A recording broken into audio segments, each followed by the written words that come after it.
석가모니 최후의 지혜. 기원전 483년 2월 15일 인도 북부 쿠시나가르의 살라 80세의 석가모니 부처님께서 생의 마지막 순간을 맞이하고 계셨다. 히라냐바티 강이 흐르는 이곳에서 45년간 진리를 전파하며 수많은 중생을 깨달음으로 인도하신 분의 마지막 가르침이 시작되었다. 쌍수나무 두 그루 사이에 머리를 북쪽으로 향하고 누워 계신 부처님 주변에는 수많은 제자들이 둘러앉아 있었다. 가장 가까이에는 25년간 부처님을 모신 시자 아난다 존자가 눈물을 흘리며 스승의 손을 잡고 있었고, 사리불과 목걸려는 이미 부처님보다 먼저 열반에 들어 자리에 없었다. 마하가섭, 아나율다, 우팔리 등 주요 제자들과 수백 명의 비구들이 깊은 슬픔에 잠겨 있었다. 부처님의 몸은 이미 쇠약해져 있었지만 그 눈빛만은 여전히 자비와 지혜로 가득했다.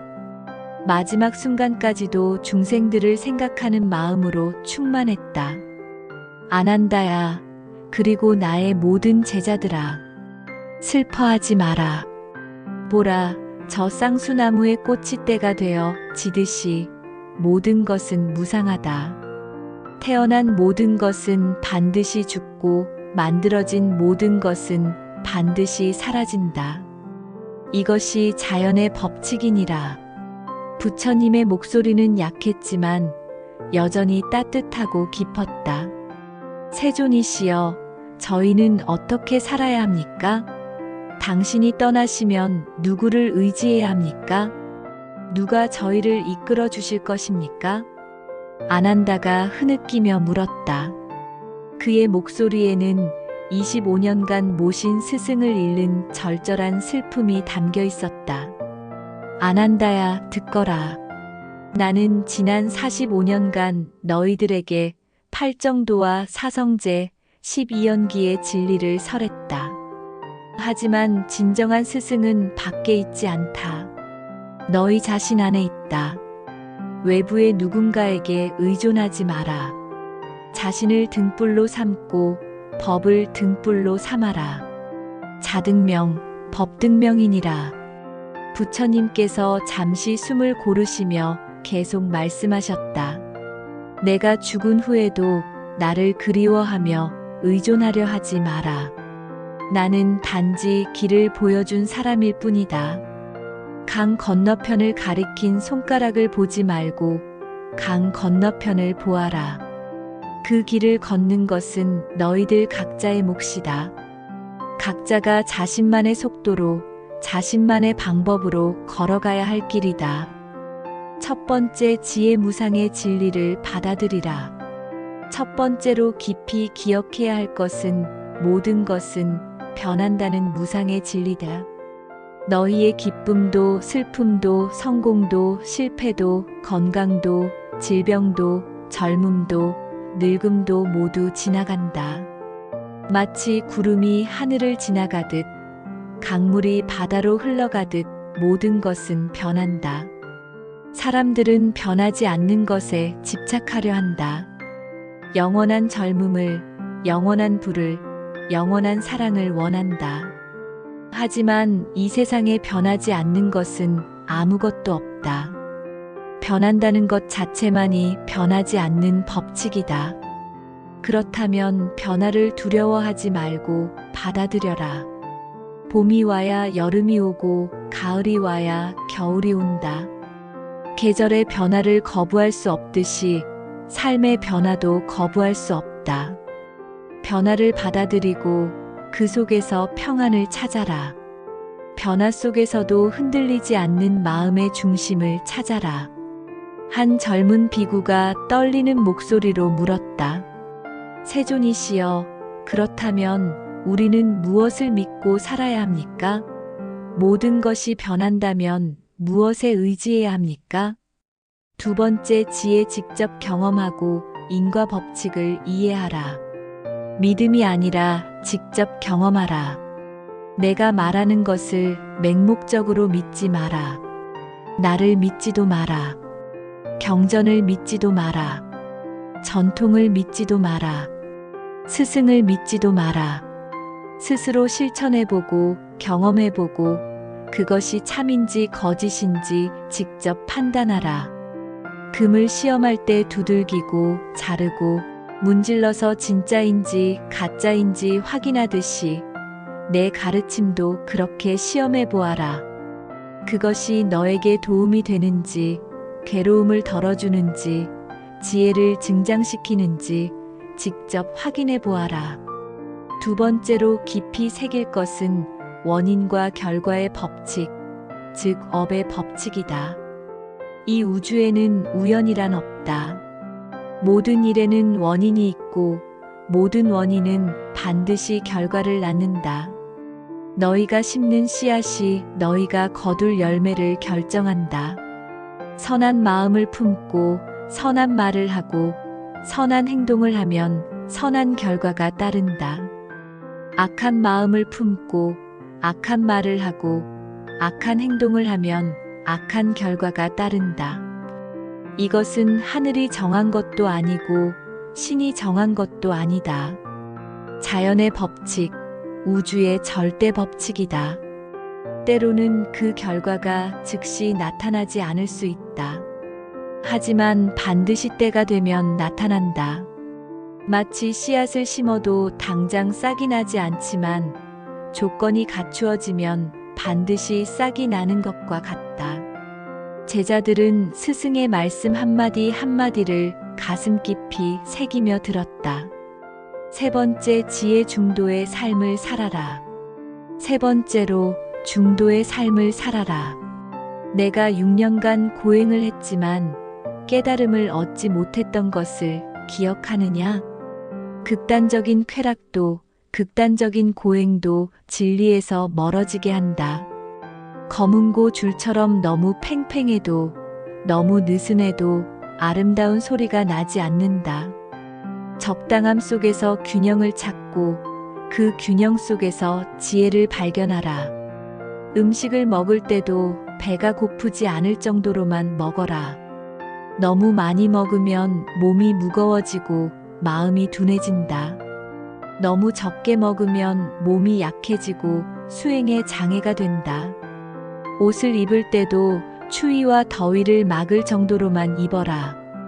돈을 쓸 때도 마찬가지다. 필요한 만큼만 쓰고 과도하게 저축하지도 마라. 과도한 절약은 인색함을 낳고 과도한 소비는 탐욕을 낳는다. 과도함은 항상 탐욕을 부르고 탐욕은 반드시 고통을 낳는다. 수행할 때도 중도를 지켜라. 너무 열심히 해서 몸과 마음이 지치게 하지도 마라. 너무 게으르게 해서 게으름에 빠지지도 마라. 꾸준히 지속적으로 적당한 강도로 수행하라. 네 번째, 지혜 사랑으로 미움을 이겨라. 이때 마하가섭 존자가 물었다. 세존이시여, 사람들 사이의 갈등과 미움은 어떻게 해결해야 합니까? 세상에는 너무나 많은 다툼과 원한이 있습니다. 네 번째, 지혜를 주마. 미움은 미움으로 사라지지 않는다. 미움에 미움으로 맞서면 미움만 더 커진다. 오직 사랑만이 미움을 이길 수 있다.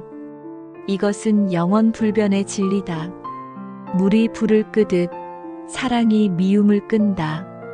누군가 너에게 화를 낸다면 그 화에 화로 맞서지 마라. 잠시 멈추고 3번 깊게 숨을 쉬어라. 그리고 그 사람의 고통을 들여다보라. 화는 고통에서 나온다. 아무도 행복할 때 화내지 않는다. 화를 내는 사람은 속에 깊은 상처와 아픔이 있는 사람이다. 그 고통을 이해하고 자비로 감싸라. 저 사람도 고통 속에 있구나. 저 사람도 행복하기를 원하는구나. 저 사람도 나와 같은 사람이구나 라고 생각하라. 그러면 화가 누그러지고 자비심이 일어날 것이다. 용서는 상대방을 위한 것이 아니라 너 자신을 위한 것이다. 미움과 원한을 품고 있으면 그것이 너 자신을 괴롭힌다.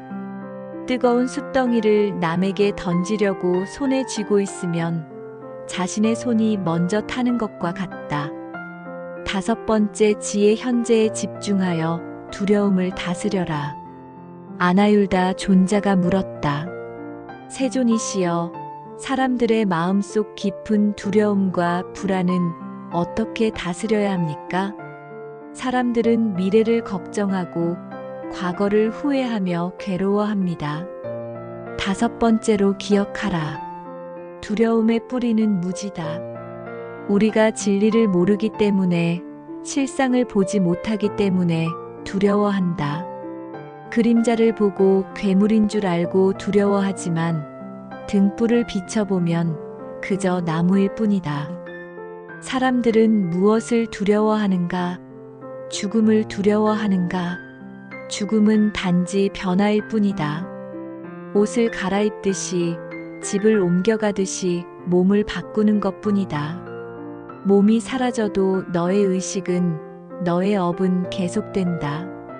선한 업을 쌓았다면 선한 곳으로, 악한 업을 쌓았다면 업에 따라간다. 가난을 두려워하는가? 진정한 부는 바깥에 있지 않다. 마음의 평안과 만족이 진정한 부다.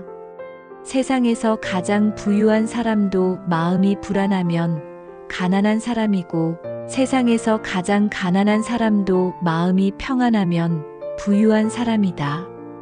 외부의 것들에 의존하지 마라. 질병을 두려워하는가? 몸은 원래 늙고 병들고 죽는 것이다. 이것을 거부하려 하지 마라. 아플 때는 아프다는 사실을 받아들이고 그 속에서도 평안을 유지하라. 고통은 피할 수 없지만 괴로워하는 것은 선택이다. 현재 순간에 집중하라. 과거의 후회와 미래의 걱정이 너를 괴롭힌다면 지금 이 순간의 호흡에 집중하라. 들숨과 날숨을 느껴보아라. 호흡은 항상 현재에 있다. 과거에 숨쉰 것도 미래에 숨쉴 것도 아니다. 지금 이 순간 숨쉬고 있다. 부처님의 숨소리가 점점 가빠지기 시작했다. 하지만 그 눈빛은 여전히 자비로 가득했고 말씀은 계속 이어졌다. 6번째, 지혜. 자비를 실천하라. 6번째로 자비를 실천하라. 자비는 단순한 동정이나 연민이 아니다. 모든 생명체가 고통에서 벗어나기를 진심으로 바라는 마음이다. 모든 존재가 행복하기를 바라는 마음이다. 벌레 한 마리에게도, 너를 미워하는 적에게도, 너 자신에게도 자비심을 가져라. 모두가 행복하기를 바라고 모두가 고통에서 벗어나기를 바라라. 이 자비의 마음이 너의 마음을 정화하고 지혜를 밝힌다. 자비는 약함이 아니다. 자비는 가장 큰 용기다.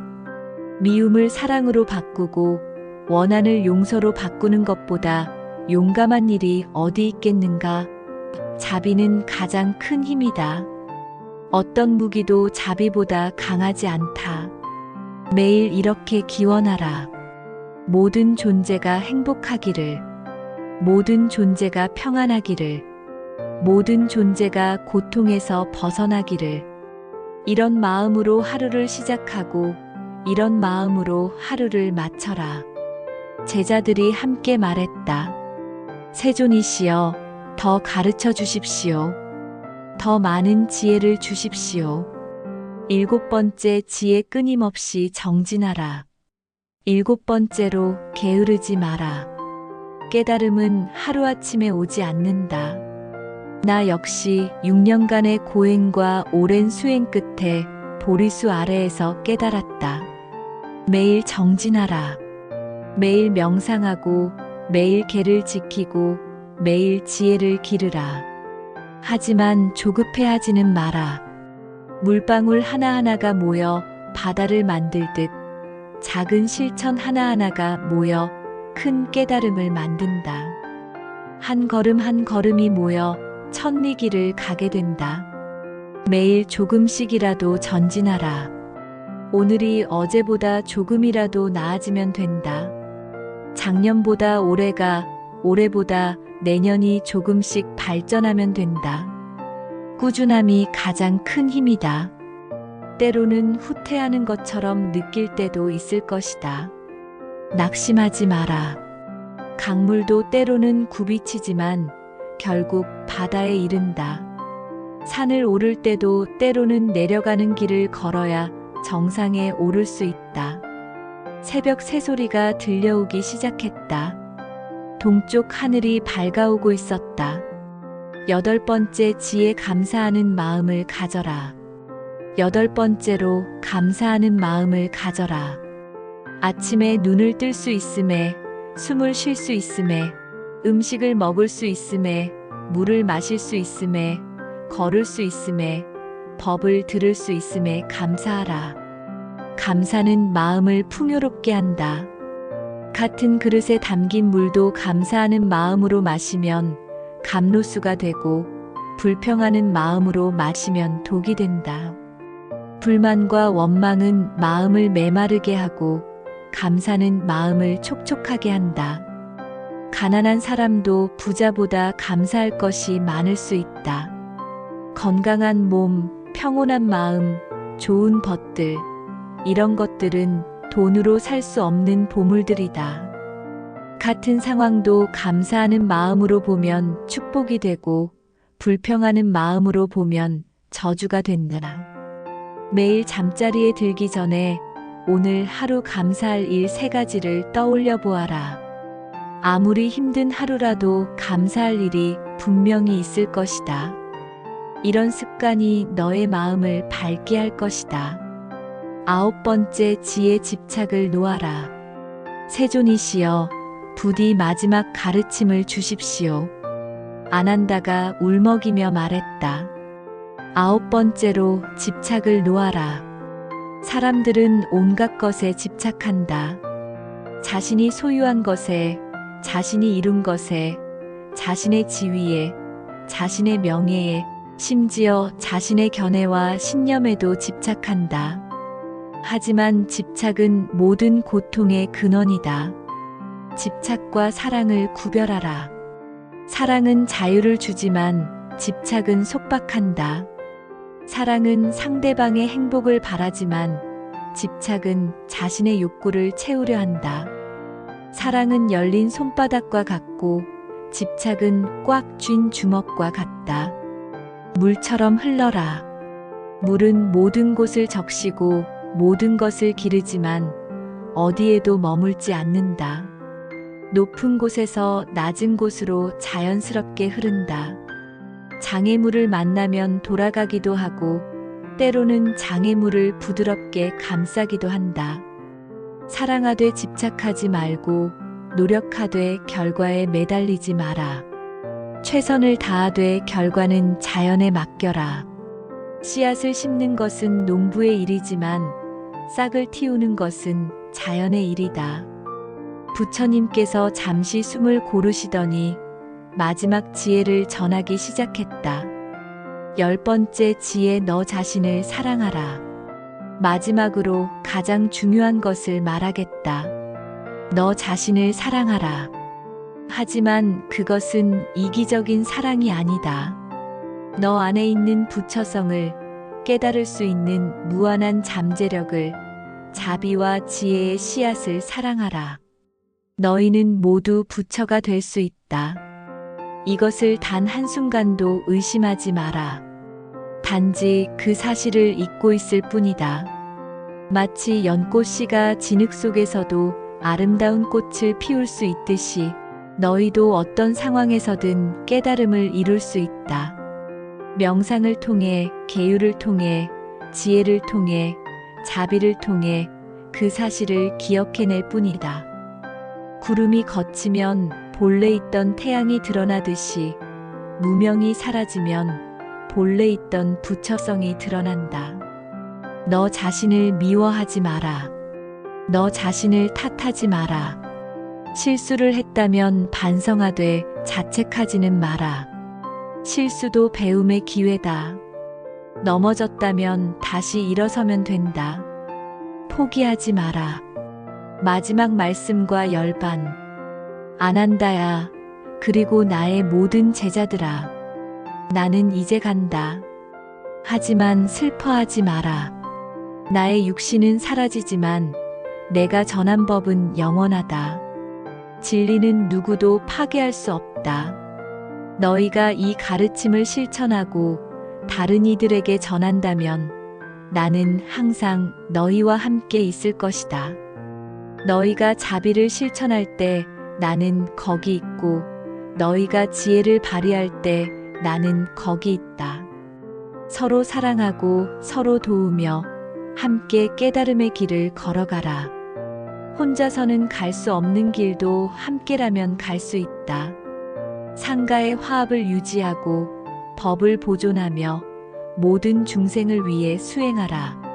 모든 형성된 것들은 무상하다. 게으르지 말고 정진하라. 바람일 담아 상가라남. 이것이 석가모니 부처님께서 이 세상에 남기신 마지막 말씀이었다. 이 말씀을 마치시고 부처님께서는 선정에 드시더니 초선, 2선, 3선, 4선을 차례로 거쳐 열반에 드셨다. 영원한 지혜의 유산. 부처님께서 열반에 드신 후 제자들은 이 10가지 지혜를 평생에 걸쳐 실천했다. 변화를 받아들이고 원인과 결과를 이해하며 중도를 걸었다.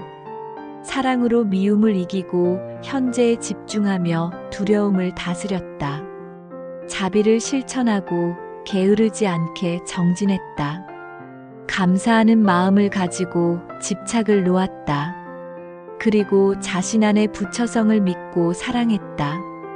안 한다는 부처님의 모든 말씀을 기억하여 후세에 전했고 이 가르침은 인도에서 중국으로, 중국에서 한국으로, 한국에서 일본으로 전해졌다. 스리랑카와 동남아시아로도 전해져 수많은 사람들의 삶을 밝혔다. 이 지혜는 2500년이 지난 지금도 여전히 빛을 발한다. 현대를 살아가는 우리에게도 변함없이 적용되는 생의 나침반이다. 기술이 발달하고 세상이 복잡해져도 인간의 본질적인 고뇌는 변하지 않기 때문이다. 고통 속에 있을 때는 무상함을 기억하고 혼란 속에 있을 때는 중도를 걸으라. 분노할 때는 자비를 떠올리고 두려울 때는 현재에 집중하라. 게으를 때는 정진을 기억하고 불평할 때는 감사를 실천하라. 집착할 때는 놓아버림을 연습하고 자신을 미워할 때는 부처성을 믿으라. 석가모니 부처님의 마지막 지혜가 모든 중생의 삶에 평안과 깨달음을 가져다 주기를 기원한다. 그분의 말씀처럼 우리 모두는 부처가 될 수 있는 존재이기 때문이다. 현대의 바쁜 일상 속에서도 이 지혜를 실천할 수 있다. 지하철에서 짜증날 때 무상함을 떠올리고 직장에서 스트레스 받을 때 호흡에 집중하며 가족과 갈등할 때 자비심을 기르고 실패했을 때 이것도 지나갈 것임을 기억하라. 매일 아침 일어나면서 오늘 하루도 감사한 마음으로 살겠다고 다짐하고 매일 저녁 잠들기 전에 오늘 하루 베푼 자비와 쌓은 공덕을 돌이켜보라. 작은 실천들이 모여 큰 변화를 만든다. 부처님께서 마지막으로 당부하신 모든 형성된 것들은 무상하다. 게으르지 말고 정진하라는 말씀을 가슴에 새기고 오늘도 한 걸음씩 깨달음의 길을 걸어가자. 살라 숲의 그 새벽 부처님의 육신은 사라졌지만 그 지혜는 영원히 우리와 함께 있다. 우리 각자의 마음 속에, 우리의 일상 속에, 우리의 관계 속에 부처님의 가르침이 살아 숨쉬고 있다. 이것이 석가모니 부처님께서 인류에게 남겨주신 가장 큰 선물이다. 고통에서 벗어나 진정한 행복에 이르는 길, 어둠에서 벗어나 지혜의 빛을 찾는 길, 미움에서 벗어나 사랑을 실현하는 길을 보여주신 것이다. 나무아미 타불 관세음 보살 말씀이 좋으셨다면 좋아요, 구독, 댓글 부탁드려요.